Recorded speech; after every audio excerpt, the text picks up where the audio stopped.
Hello Kin, and welcome back to my channel. My name's Zahia if you're new here, and I live in an off-grid tiny home.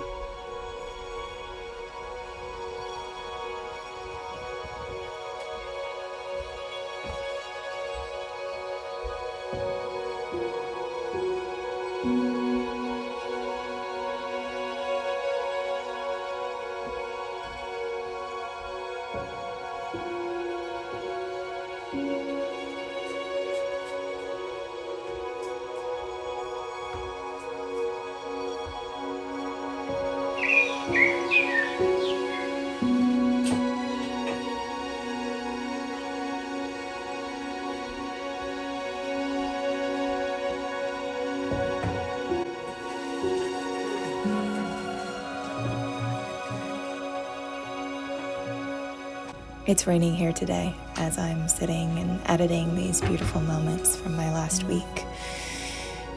Being off-grid and in a 240 square foot tiny home, we have a very different looking life. It's a dry cabin, so we don't yet have running water going into the house, and we have to haul our gray water out and haul fresh water in. We have an underground spring on the property that Dagan has tapped and eventually will be pumping directly into the tiny home. But until that happens, we haul everything manually. We shower at local gyms or take cold plunges in our creek. We have a composting toilet inside, and it's honestly the happiest either of us have ever been. Our space feels like such a gift, such a little respite in a world that's been really chaotic, for us at least, for a really long time. We stepped out of a very long season of grief and loss, and this just feels like a little haven for us to rest and recoup and build the little magical fairy cottage of my dreams. And it is a lot of work. It's raining here and there's mud on my floors. It feels impossible to keep the place clean, but I feel like a queen here. So this video is just kind of a conglomeration of my last week and some of the moments that we spent together just existing. So welcome to episode 2 of Days in my very sacred, very tender, very intimate little life here off-grid.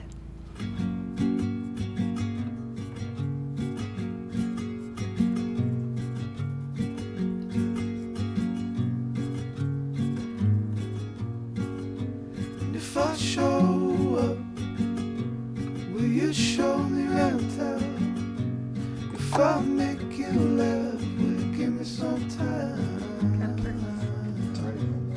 'Cause I know. So is this how you're telling me you want to be on OnlyFans? No, I'm just saying he is OnlyFans. It's just instructionals for MMA. It's not X-rated OnlyFans. Just MMA instructionals on. It's just a hang around, walk on the same ground.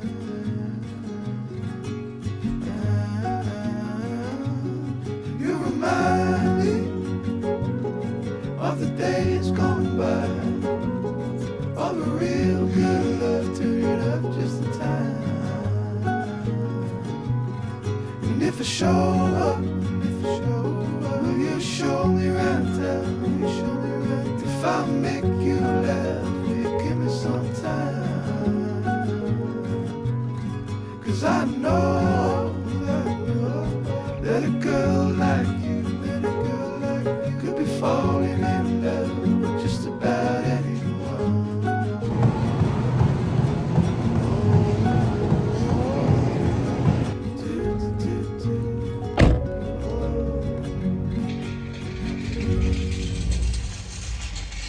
Wardrobe change. We are headed into Lowe's because we did not get enough bags of rocks. We need rocks. We need rocks. Rocks. I said we needed more rocks. He said less. We were both wrong. We were both so wrong. We needed a lot more than we actually thought.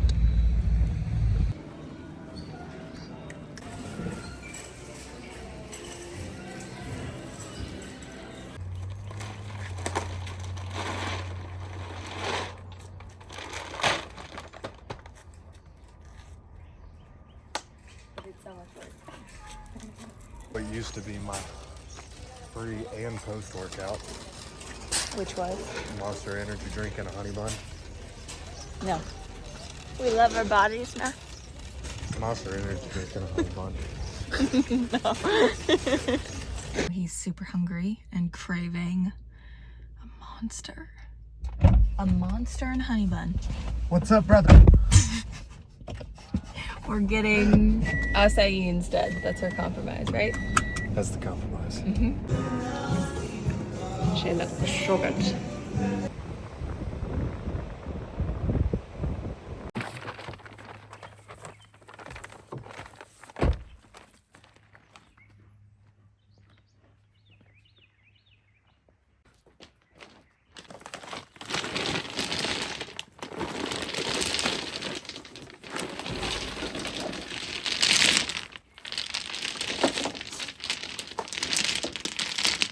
They're all over the place. So.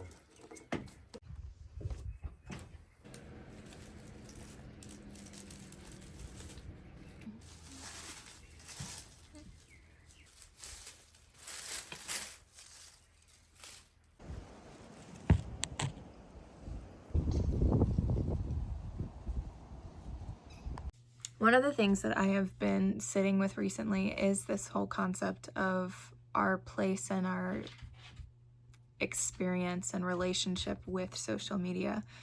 We're creating relationships with everything around us, whether it's the elements or the items in your home, the pieces that you wear and you interact with, the friendships you have, obviously, the romantic relationships you have, but they all have this continual thread of certain levels of intimacy and consciousness. I have been asking myself a lot of really interesting questions around what my relationship actually looks like with it and why I've not been feeling inspired or happy in these connection spaces.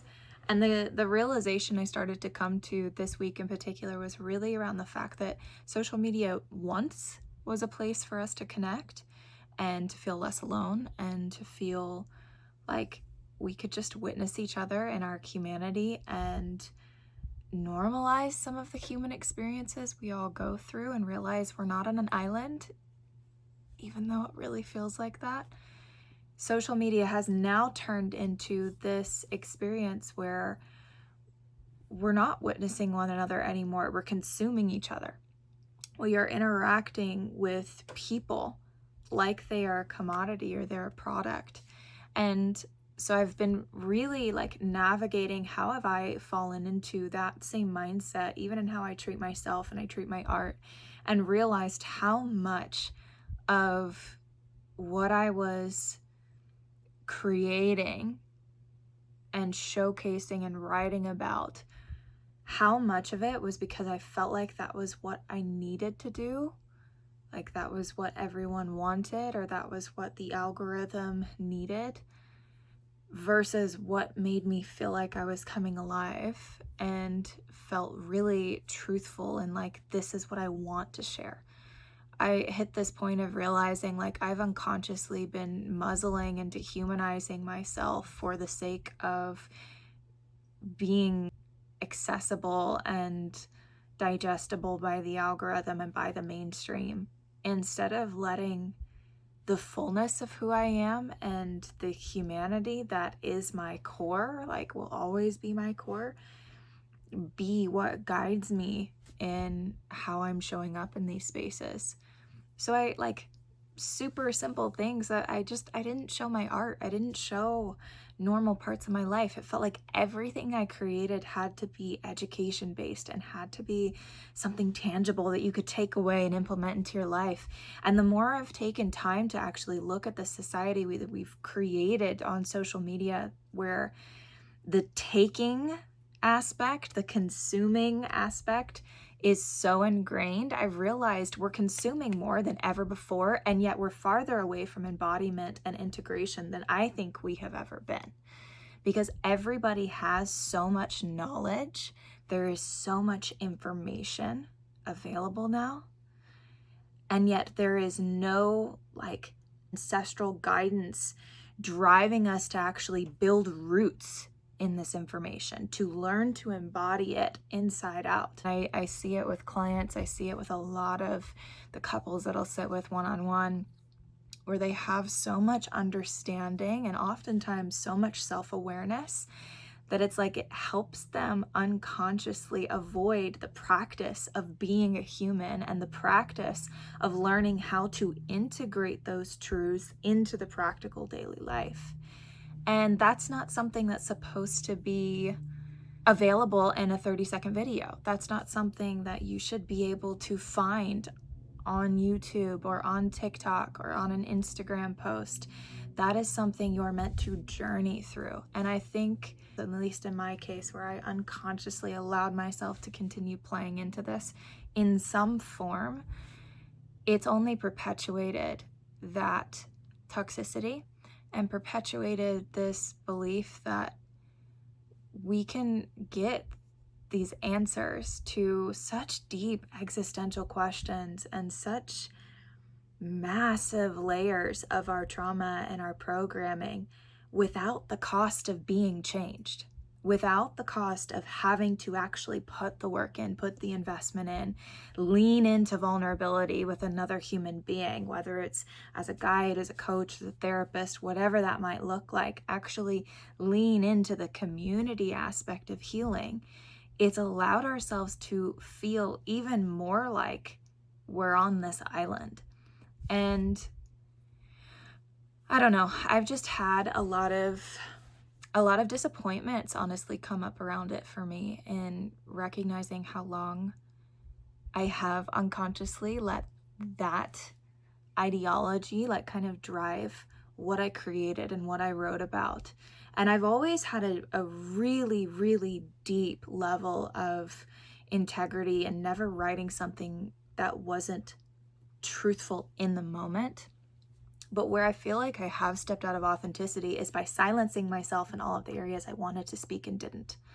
By phrasing things in ways that were easier to hold or easier to shape into what you might want to hear, rather than letting it be really truthful to what I intended, to what I meant. Also in making myself feel like everything I created had to be educational and had to have a teaching moment that you could take away from it.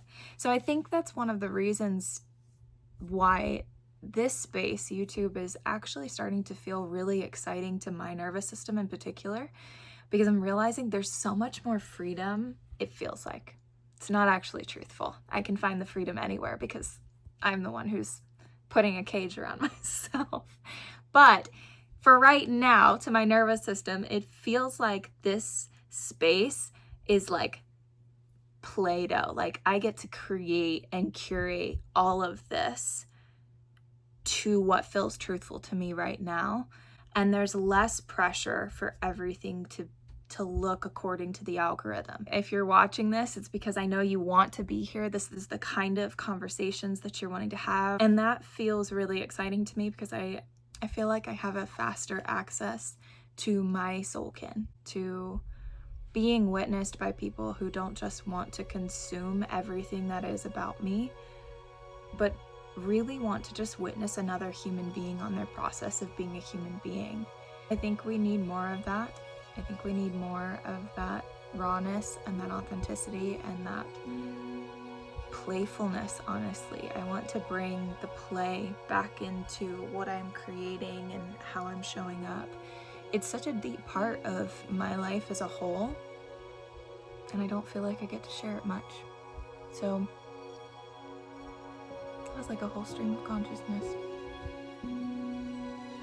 I hope you enjoyed this little chat.